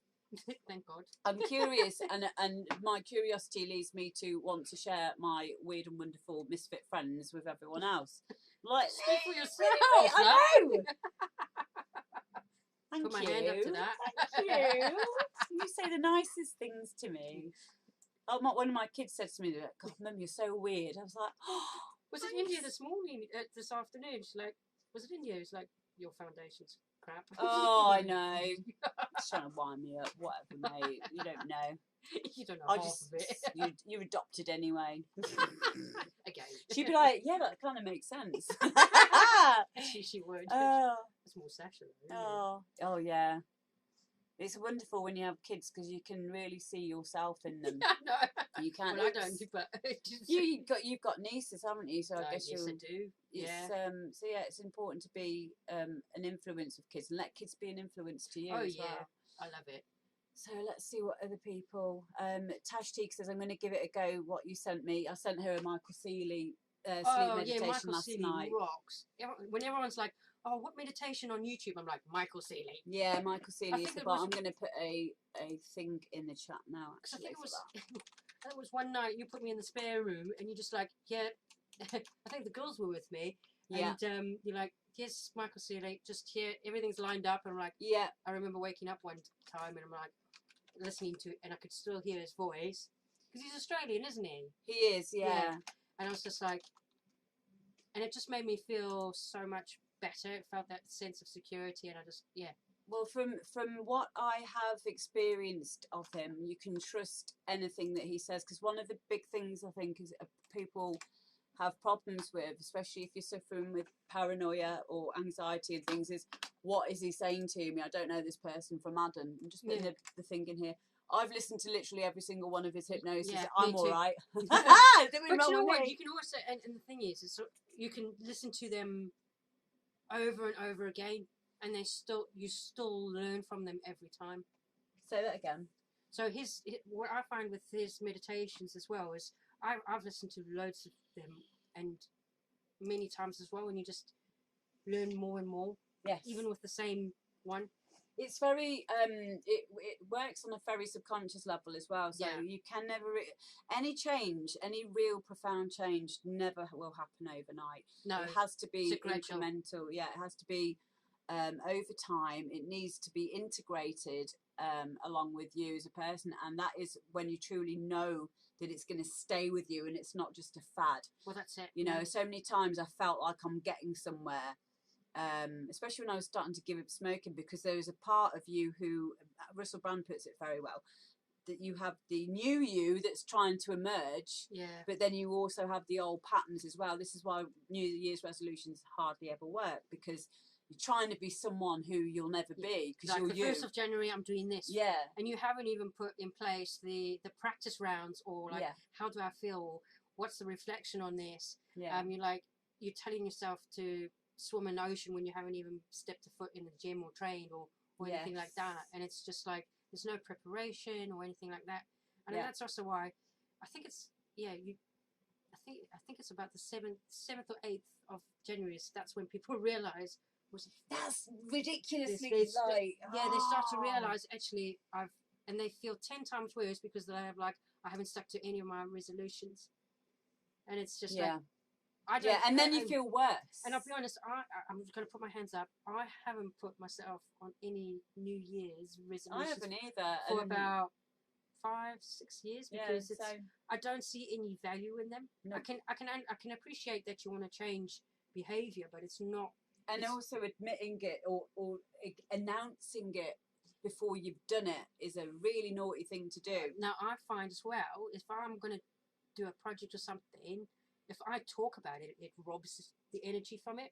But if I'm quietly doing it in the background, and then I get to a place where I can share it with people, and I can share it, then it explodes. Yes. But it's that period before, if I announce it and I'm like, oh, I'm taking accountability for it, that's when it just goes and it falls flat on its bum. On a physiological, I can never say the word, physiological level as well. On a physiological level as well, when you talk about what you are going to do before you've done it, you give your body, your brain, the reward before you've even completed it. That is so true. It's the dopamine release. This is true. The dopamine release is your reward system, which is the reason why we like to achieve our goals. It can be something as simple as making your bed in the morning, which I really suggest everyone does, because once you've completed that first goal first thing in the morning, it will line you up to want to complete more goals throughout the day. And it starts with something as simple as that, especially if you're in a place where you're finding it hard to get up in the morning, you're oversleeping. Something I used to do a lot was sleep sort of 10, 11 hours a night, and it was actually Ammo who said this is something that you probably shouldn't be doing. 7 or 8 hours is optimal.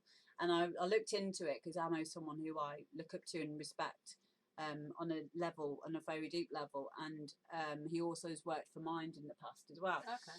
So I was like, oh, okay, well, I kind of thought intuitively that would make sense, but I like my sleep as well. And I did, I looked into it, and it's very true. And I've actually had more energy by getting out of bed regularly, going to bed at a regular time. It's all stuff that's quite, we should know this, but you don't. You've changed a lot as well. Because I've seen that. It's like, no, I'm going to bed. I'm like, yeah, like, what? It's like 11 o'clock. You've got one of those, have you?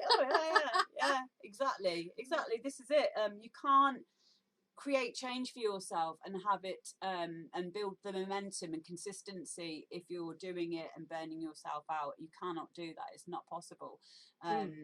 You know, you have to have a design for life. It's a lifestyle. It's not something that needs to be treated as a fad or a New Year's resolution. The biggest changes that I've had have been not secret, but the ones that I've done on your own. Yeah, I've done them passively and not told people about. What's happened is people have seen the end result, and then they've asked me, "How have you done that?" Well, where where's this change come from? And then I get to tell my story. It's very similar to why I have you in today, is because people are interested in. Well, you seem to be in a different place, a number of years ago, and now you're in this place. Like, what happened? And then you're like, oh, okay, well, I can tell you, and that's what that's what telling a story is all about. But people aren't going to listen if you rant enough about, right, this year it's just about me and the kids, and all this, you okay, and I've had enough now, I'm not drinking anymore. This time I mean, and people are like, yeah. And when you do that, by the way, part of you feels like you're lying to yourself. You end up with split energy. You end up conflicting with these conflicted belief systems. So one part of you will say, I don't want to drink anymore. And then when it comes to the first hurdle where you're around friends and they're like, come on, do you know how to drink? And you go and do it. Part of you is saying, hang on a sec, you said that we weren't drinking anymore. Yeah, well, I changed my mind. Which you are allowed to do, by the way. But when it's something that is damaging to you, when it's something that is stopping you and sabotaging yourself and creating that self-sabotage, it creates a split energy as well, and it puts it really hinders your ability to move forward. So it's very important to have integrity, personal integrity, and self-love and self-worth is all interwoven into that. To say what you mean and to mean what you say. And once you start doing that with as simple as what I said, making your bed in the morning, feeling good about yourself, creating, it doesn't matter how small the goal is, just get your patterns. If there's a new thing that you want to do, like for example, a very simple one for me has been learning to floss my teeth. And I don't like flossing my teeth because sometimes it hurts, because I've had 2 root canals and I get a bit of food in between where the root canals have been, so I need to floss my teeth, otherwise I'll get teeth problems in the future. So what you do is you attach a new thing that you're going to do to an old one. So when I go to the loo before I go to bed, because I'm getting to that age now where I'll need a wee in the middle of the night, that's when I'll brush my teeth, and then that is when I will floss my teeth as well. And that's it's all in one, isn't it? It is. So the best way to create a new pattern is to attach it to a pattern that you already have. They say to dissolve one habit, you've got to replace it with another one. True. Oh my God, yeah. That is so true of addiction as well. Yeah. Like when you stop one addictive thing, it will pop up somewhere else. Yeah. And mine at the moment is cans of look. I know, cans of Monster. Like I'm on my second one today. Like... I'm so naughty. That's really nice. Have you seen what shit's in there? I haven't said I haven't said to myself that I'm going to stop drinking cans of Monster. So I will. I bloody will. Look, don't drink cans of Monster because they're bad for you. Slip it. But if anyone wants to sponsor me, Monster, then please do, because I drink your product every day and it's really nice. That's not desperate at all. Right, moving on. Dayhill says, I'm a lesbian in a man's body. Dayhill's a wonderful person. I've started talking to him recently. So am I, apparently. Yeah, you are. So this is another area we haven't really spoken about, is when you're in transition. And Day has said to me, he's a male that feels very female, but he said, in his own words, he's very happy and content with being called a guy, but he wants to wear his guy liner. He wants to do the express himself. Yeah. So, because there's a few, I read a very interesting article on genders the other day, which was it was a guy that showed it me. It really helped to understand about the X chromosome, Y chromosome. Yeah, you showed me that. I'm like, what did you think of it? Jesus, I didn't. When you put it like that, because that's actually putting the science to it, I was just like, holy shit balls, this makes so much sense. It needs to be. If it's putting the science. Had to have the science. To the psychology aspect of it. I was just like, this makes so much sense, because I've also seen. So I'll find the because but that will take like 3 decades to read anyway. Yeah, I'll just put it in the chat for people to read at a later date. But it's just because I've also seen, because I've got friends that are female to male, and I've got friends that are male to female, and I've even got a couple of friends that are truly, and this is such a misunderstood conception, or concept is I've got people that are intersex. So intersex or not sorry. Intersex. So they may be born male, but they've actually got female anatomy. Yes. Well, so they come across as very masculine. They've got the particularly puberty. At puberty, that's when you start things to take shape. Oh, okay. So they've actually got testosterone. They've got so they appear male. Yeah. But then when it comes to the plumbing, it's plumbing. I'm just going to say it like that. Then it's the opposite, or sometimes it's underdeveloped. Right. Okay. So the body doesn't know what it is. That's what this said, and I'm going to put a link into for anyone that's interested in or is in transition. Very strangely, I have a lot of friends as well who are going through or have been through transitioning. More so now than at any other point in my life. Do you want to just expand on what you mean by transitioning and why transitioning from male to female? So it's the gender. It's the gender. Yeah, tell me what the other ones are then. So it's female to male. Yeah. So that's the. So I have some female to male as well. And then you can also get the male to female. Yeah. So the guy. So those are the only two. Right. Yeah. Okay. So it's just this is going to sound so weird, but it's a gender swap. It is. It is literally. And then it's like some lesbians become straight men. Or yeah, but that makes sense to me. I know it makes sense to you. Yeah. We've had these conversations. But when you're like, hang on, but it's a guy, and now he's a girl, and do people sometimes think that means it's defeating the object or something? I've had people say that as well. What? Yeah, but the thing is also like I've also had a friend who was male. She became female, and then became a lesbian. Cool. Is she happy? She is happy. There you go then. That's what literally it's about, all that matters. It's no one else's business either. Like it's just be happy that they're happy at the end of the day, isn't it? But then what makes you different? But there aren't people like that out there, and I think particularly with what I've seen as well, particularly with the female to male, a lot less. It's a lot less spoken about because they got the guy mentality, not guy mentality, but the bloke mentality where we don't talk about our feelings, kind of bullshit. Yeah. But it's not, and that's just the male practicality of the brain, and. Whereas the male to females, it's like, oh, hello, I'm going to be, this is me. I can start to feel myself, and I'm female. I can be as camp as Christmas, and I don't feel like I'm a gay man trying to be a woman. It's very stereotypical. I'm really sorry. I'm really joking. You're allowed to. But I'm trying to get it into terms. Right. But I'm trying to get it into terms that help people relate to it. Yeah, you're right. I think working with the LGBT community, I've seen, particularly with the transgender individuals, particularly queer individuals, people don't get them as much because it's not in that box. It's not a stereotype. You know where we do get that, we do understand people like that though, in the hard house community. It was born from the gay community. That's where the music began, and again, it goes with the whole misfit kind of thing, and that's possibly why. We have such a variety, rainbow, if you will, of people's sexuality, people's mental atypicalness, neurodiversity, should I say? Within neurodiversity. It's like the new X Factor group, isn't it? Here comes neurodiversity. A bunch of misfits onto the stage. Yeah. Hi. Fuck off. And then the other one just looking at the floor because they can't make eye contact. There you go. That's neurodiversity.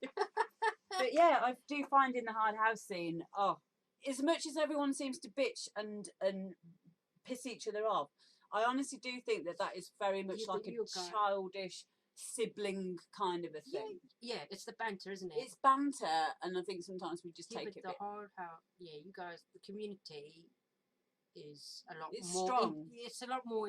But I'm also talking about people outside that don't appreciate that sort of togetherness. If that makes sense. We don't take kindly to your tap round these parts.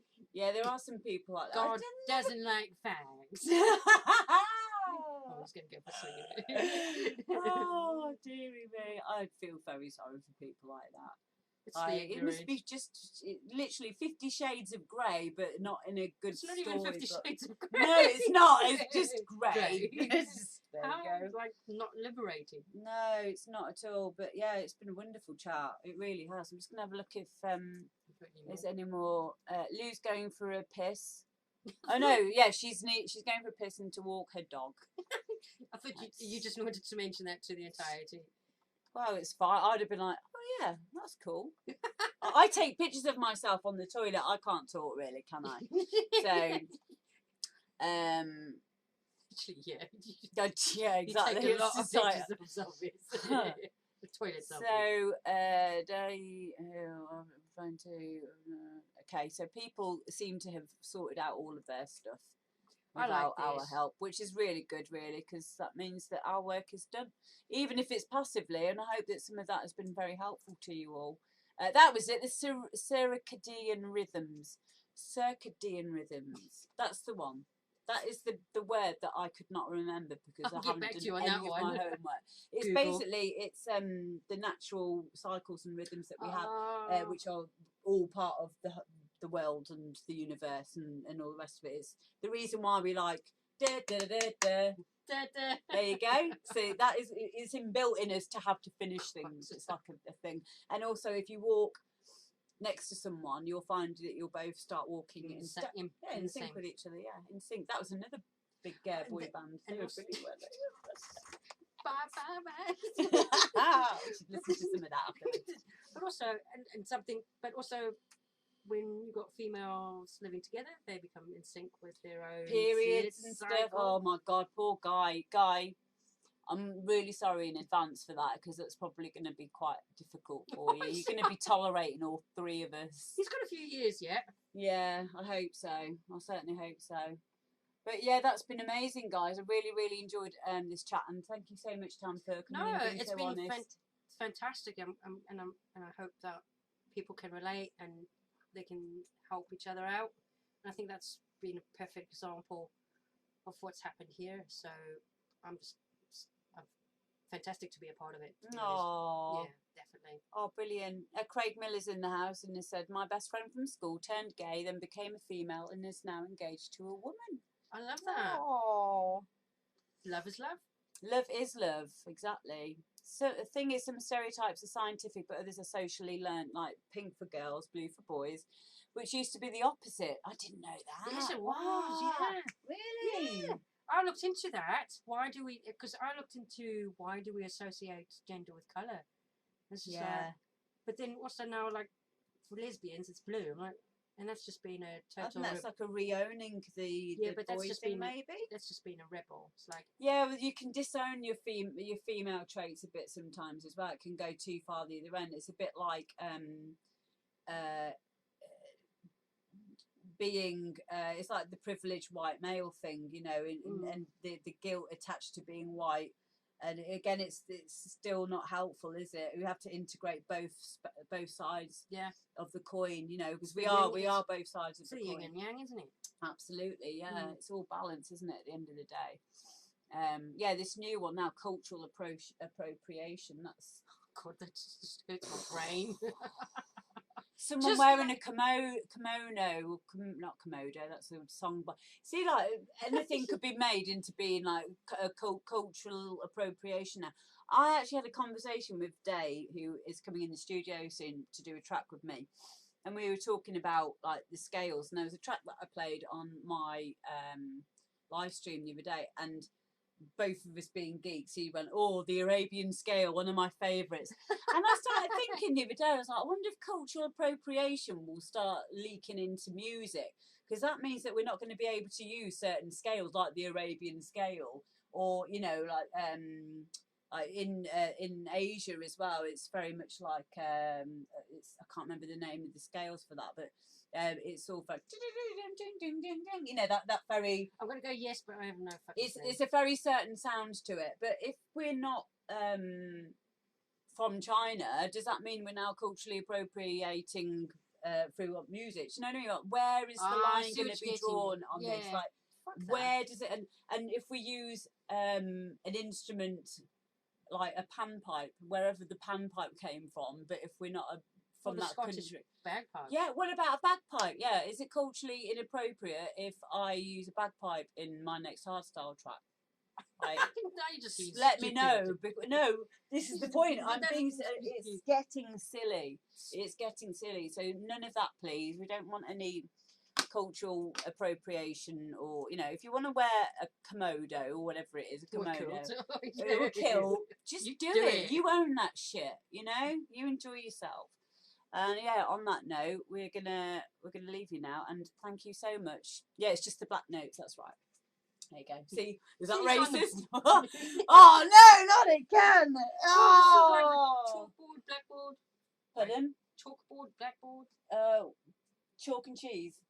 Chalkboard. Chalkboard. Used to be a blackboard. Oh, you're not allowed to say that anymore. No. Oh no. I've just got to record it down, that's all. It's all right. Oh, gosh. See what I mean? It's all so confusing. I hope we've unravelled part of that for you. I think the message here is just love one another. Just, what did you say? Love is love. Love is love. There you go, love is love. So, yeah. You can't question that, can you? You can't. You can't. You can't get angry at that either, because it's fucking true.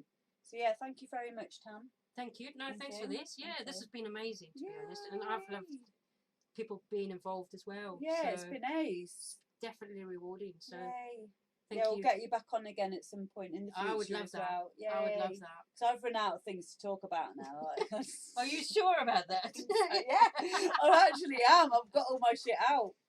Oh, it's brilliant. So yeah, you can tune in for more of my music stuff at a later date. And yeah, if you like these talks, then we will continue to do them. So thanks again, guys. Mwah! Love you loads. Thank you.